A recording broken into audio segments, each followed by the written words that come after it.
Hello guys, कैसे हैं आप सब लोग। आई होप सब बढ़िया होंगे। ओके, चलो आज कुछ पढ़ाई की बातें कर लेते हैं हम। तो आज अपन करने वाले हैं बहुत ही इम्पोर्टेंट टॉपिक जो कि हमारे बीए के सिलेबस में आता है।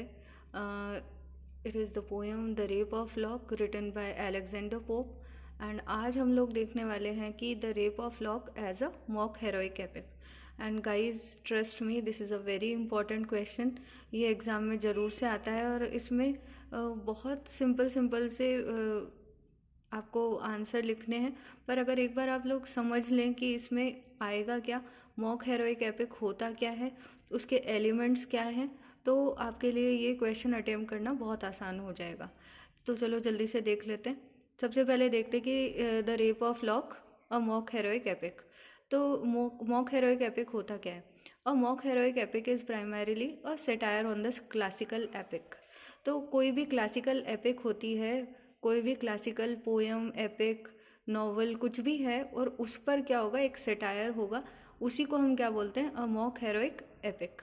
The poet presents his poem in such a way that serious things appear in the most non serious way, and non-serious or unimportant things are introduced with high seriousness and great importance। तो सबसे पहली बात तो mock heroic epic का एक prominent feature यही है कि क्या होगा कि किसी बहुत ज़्यादा सीरियस चीज़ को तो कैसे बताएंगे, in a most non serious way, कि एज इफ कोई इम्पोर्टेंस नहीं रखती। और फिर एक नॉन सीरियस और अनइम्पॉर्टेंट चीज़ को हम ऐसे इंट्रोड्यूस करेंगे जैसे कि वो बहुत ज़्यादा सीरियसनेस लिए हुए है, और या फिर वो चीज़ बहुत ज़्यादा इम्पोर्टेंस रखती है। At many places, the poet uses parodic versions of popular lines of great classical epics। और यहाँ पर आप देखेंगे कि इस मॉक हेरोइक एपिक में क्या होता है कि पोएट बहुत बार पैरोडिक वर्जन्स यूज़ करता है ऑफ पॉपुलर लाइंस। और वो पॉपुलर लाइंस किसकी होती है, क्लासिकल एपिक की, जिसकी वो पैरोडी बना रहा है या फिर जिस पर वो सेटायर कर रहा है। फिर है, the poet uses almost all the salient features of classical epic with a difference that his tone remains satiric throughout the poem। अब वो क्या करता है, वो सारे सैलियंट फीचर्स, सारे छोटे छोटे फीचर्स यूज़ करता है उस क्लासिकल एपिक के। बट डिफरेंस क्या है यहाँ पर, difference that in his tone. और वो जो टोन है वो हमेशा क्या रहती है, एक सटायरिक टोन रहती है, कि हमेशा वो मॉकिंग के वे में किसी भी बात को बता रहा है। And he is describing the vices and follies of the society. तो अब जल्दी से मॉक हेरोइक एपिक में जो थीम होती है, जो इस टाइप की पोएम्स होती है उसमें थीम क्या रहती है, तो ये थीम देखते हैं। A classical epic has a serious there of noble note. तो जो क्लासिकल एपिक होते हैं उसमें क्या होता है, एक सीरियस नोबल नोट होती है। जैसे कि बहुत किसी चीज़ को सिंसियरिटी से, सीरियसनेस से आपको बताया जाएगा। जैसे कि अगर अपन एग्जांपल है मिल्टन्स पैराडाइज लॉस्ट, तो उसमें इंट्रोड्यूस किया जाता है कि the theme of the fall of man from heaven, जो कि आदमी का जो पतन है वो कहाँ से है, हेवन से है, ये बताया गया है।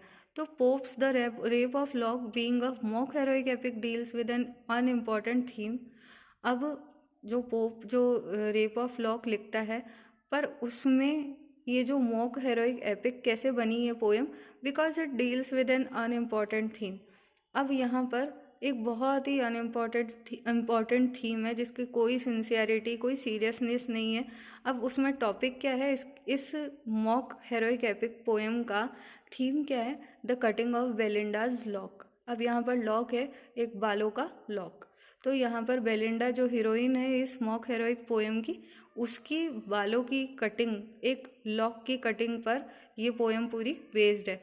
दस the theme is mock heroic. तो अभी मैंने आपको बताया कि हीरोइन है, बट उसकी एक बहुत अनइम्पॉर्टेंट चीज़ को आपने थीम बनाकर पूरी पोएम के वे में लिखा है, तो वो थीम भी क्या हो गई, मॉक हेरोइक, और वो पोएम क्या हो गई, मॉक हेरोइक पोएम। चलो अब इसके कैरेक्टर्स देखते हैं। A classical epic introduces elevated characters while a mock heroic epic presents mean worldly characters. अब कोई क्लासिकल एपिक होगी उसमें बहुत हाई लेवल के कैरेक्टर्स होंगे, पर एक मॉक हेरोइक एपिक में क्या होगा, एक मीन वर्ल्डली कैरेक्टर होगा, और कैरेक्टर्स होंगे जिनको हम क्या देखेंगे, एज अ हीरो और heroine. In the rape of the lock, ordinary people like Belinda and Baron are presented as heroine and hero. और आप देख सकते हो कि इस रेप ऑफ द लॉक में क्या है, ऑर्डिनरी पीपल लाइक बेलिंडा और बैरन को हमने क्या बनाया है, यहाँ पर क्या देखा है, as a heroine and hero. They belong to the upper class society but their characters are mean and ignoble. और इग्नोबल मतलब होता है कि सेंसलेस और जिनका कोई वर्थ ना हो, जिनका कोई इम्पोर्टेंस ना हो। Although they belong to upper class society, पर वो बिल्कुल क्या है, मीन है, चीप है और वर्थलेस कैरेक्टर्स हैं। They waste their time in worthless activities, और हमेशा वो अपने टाइम को एक वर्थलेस कामों में इन्वेस्ट करते रहते हैं। अब मॉक हेरोइक पोएम्स का एक और बहुत प्रोमिनेंट एलिमेंट है जो है super natural machinery. A classical epic presents mythological gods and goddesses. अब जैसे कि अगर पैराडाइज लॉस्ट है या और भी बहुत सारे क्लासिकल एपिक्स हैं, उसमें क्या होता है, माइथोलॉजिकल गॉड्स और गॉडेसेस प्रेजेंट होते हैं। But in the Rape of lock mock heroic gods and goddesses appear. अब यहाँ पर फिर मॉक हेरोइक एपिक है, मॉक हेरोइक पोएम है, तो उस हिसाब से वहाँ के गॉड्स एंड गॉडेसेस आते हैं, अपीयर होते हैं। The spirits are presented as sylphs, gnomes, nymphs and salamanders. और जो स्पिरिट्स हैं वो किसके थ्रू प्रेजेंट हो रहे हैं यहाँ पर, sylphs, gnomes, nymphs and salamanders. It is a mock heroic presentation of the super natural powers. अब सुपर नेचुरल पावर्स में भी मॉक हेरोइक प्रेजेंटेशन है, बिकॉज ये वाले कैरेक्टर्स भी क्या हैं, अनइम्पॉर्टेंट है, जिनको बहुत ज़्यादा इम्पोर्टेंस दी गई है। So friends, we have seen here the introduction of Rape of Lock as a mock heroic epic. We have seen here the theme, the characters and supernatural machinery in this poem. I hope you all have liked this video. और अगर आपको ये topic पसंद आया है तो share करो अपने फ्रेंड्स के साथ, इस वीडियो को लाइक करो और मुझे कमेंट सेक्शन में कमेंट करके बताओ कि अब आगे नेक्स्ट आपको कौन सा टॉपिक डिस्कस करना है इस अब मेरे अगले वीडियो में। और those who are new on my channel, do subscribe my channel. Okay friends, that's it for this video. Bye bye.